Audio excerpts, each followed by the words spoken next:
Let's get this done. 407. Now, what do you want? Why are you interjecting there? I was trying to help that poor kid. It's okay.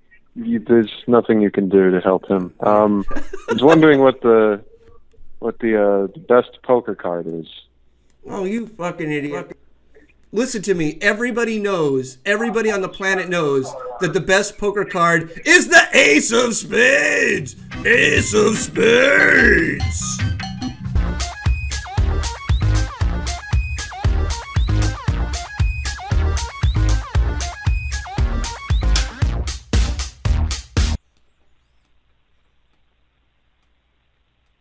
Isn't the Poker Hall of Fame just in the back room of Binion's right now anyways? Who goes and plays poker at Binion's anyways? Nobody. I mean, isn't that kind of like a sign? I mean, if it was a big deal, wouldn't it be like maybe the Bellagio or even at the Rio or something? But I'm pretty sure it's just like in the fucking Binion's, and I never even hear about anybody going to Binion's anymore. Yeah, and yet these people clog up my fucking Twitter timeline with their fucking nonsense. What percentage of people that talk about it do you think have actually been to the Poker Hall of Fame? Probably none. I don't know. I don't even know where it is. I know where it used to be.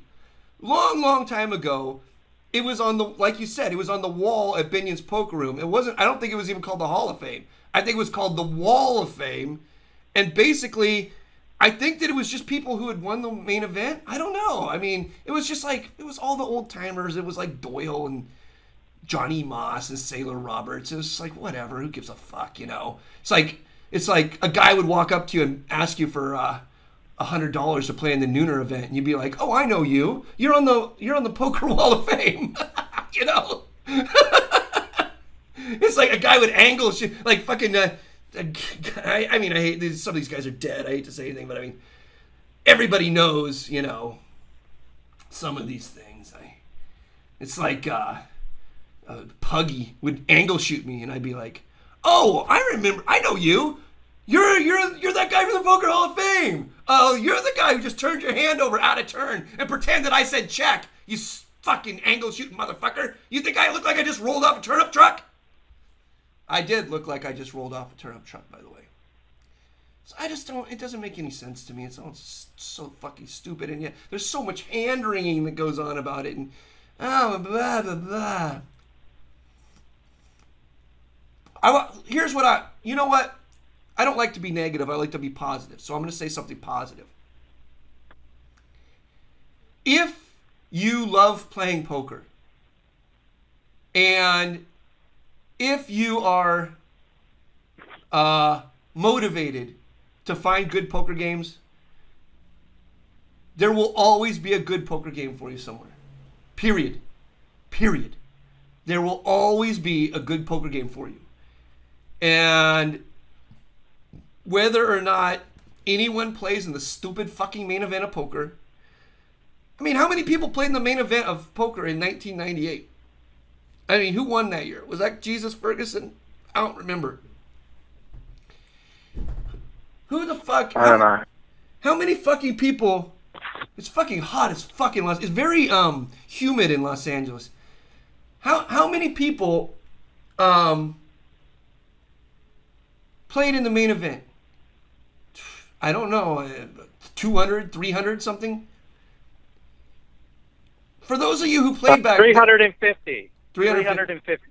And Helmuth won, I guess. Okay.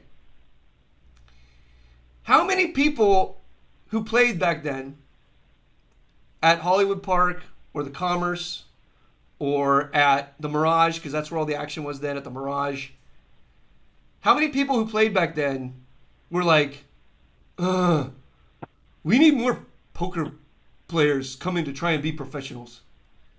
We need more like people like working on their game, and we need more like people that are gonna like fucking grind their ass off to try and make a living playing poker. Who was saying that? I don't remember anyone saying that. Now, the poker boom was sort of a once in a lifetime type thing. The poker boom coincided with a lot of stuff. Like, this is the thing you got to understand about the poker boom. The poker boom also coincided with a financial boom like the world has never seen before, number one. Number two, the poker boom was a lifting of a prohibition on gambling. Now, this is very important to understand. This is very important to understand. Let me take a puff off this great cigar.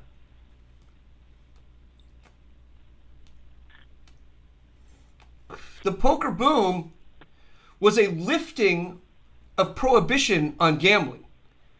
And if you lift a prohibition, everybody goes fucking batshit crazy.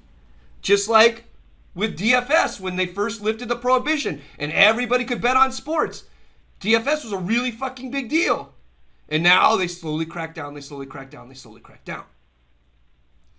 It didn't have anything to do with, like, people think it had to do with poker celebrities.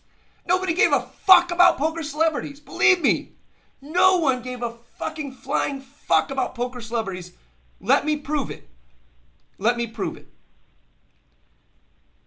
If you gave me a gambling license to spread online stud poker, and it's legal in all 50 states, I can only spread stud variants. No one plays fucking stud variants, by the way. Nobody fucking cares about stud.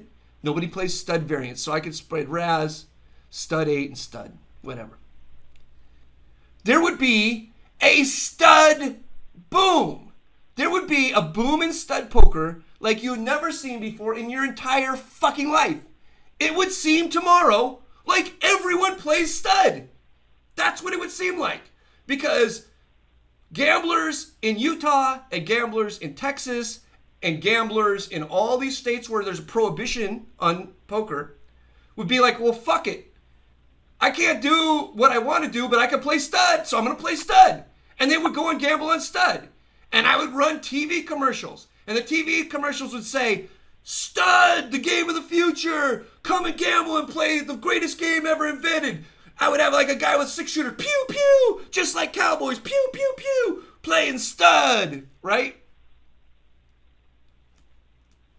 I would make $1 billion fucking dollars on stud, something that nobody wants to fucking play. But when you lift a prohibition, it looks like everyone wanted to do it. Believe me. So, party poker comes along. And they basically lift a prohibition. They lift a prohibition at a time when everyone was fucking flush with cash. Mountains and mountains of cash. And by lifting that prohibition, when there were mountains and mountains of cash, you got a boom. If you want another boom, lift another prohibition. You want a hooker boom? Lift prohibition on hookers. Let every, 10 square miles allow for the zoning of one brothel. There'll be a fucking hooker boom. You want a fucking cocaine boom? Lift the fucking prohibition on cocaine. Every 10 square miles, have a fucking cocaine house. Look at fucking Colorado taking in like billions and billions of dollars in money from lifting a prohibition on marijuana. That's it. That's all there is to it. Nobody fucking cares about poker pros. No one. And they shouldn't. Except in one instance, and now I'm going to get to that.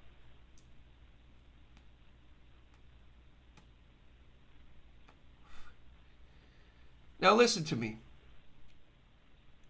Poker pro, if you have 9 recreational people together to play a poker game, then a poker pro at that point is a parasite. Okay? They are not necessary.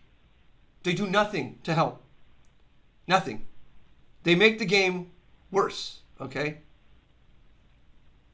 Now, if you only have 5 people to play poker, and those 5 people all want to play 6-handed, well, now a poker pro becomes exceptionally important. Because without the poker pro, you can't have any game at all. You're my poker hero. Oh, thank you, sir. Thank you very much. And I mean that from the bottom of my heart. All right.